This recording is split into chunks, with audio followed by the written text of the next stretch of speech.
சிவாஜி இல்லம் ஜப்திக்கு வந்திருப்பது தமிழ் சினிமா ஆபத்தில் இருப்பதை உணர்த்துவதாக இயக்குநர் பேரரசு தெரிவித்துள்ளார்.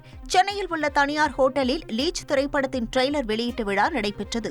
இதில் திரைப்பட தயாரிப்பாளர் ராஜன், இயக்குநர் பேரரசு உள்ளிட்டோர் பங்கேற்றனர்.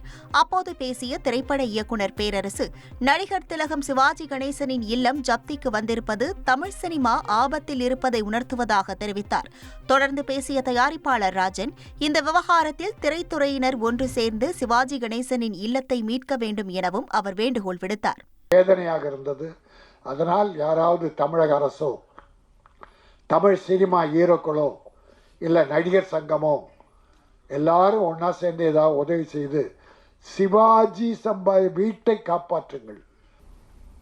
250 படம் நடித்த ஒரு நடிகர் வீடு பேரம் ஒரு படம் எடுத்ததில்லை. இன்னைக்கு ஜப்தி ஆகுது, கோர்ட்டு நோட்டீஸ் அனுப்புதுன்னா தமிழ் திரையுலகம் எங்கே இருக்கப்போ, எந்த நிலைமையில இருக்கு? ஒரு படம் எடுத்தா ஒட்டுமொத்த சொத்தும் ஒரு ஆள் போயிருமா? அதுவும் போல்பட்டு ஒருத்தர் சொத்து போயிருமா? செய்திகளை உடனுக்குடன் தெரிந்து கொள்ள உடனே சப்ஸ்கிரைப் பண்ணுங்க.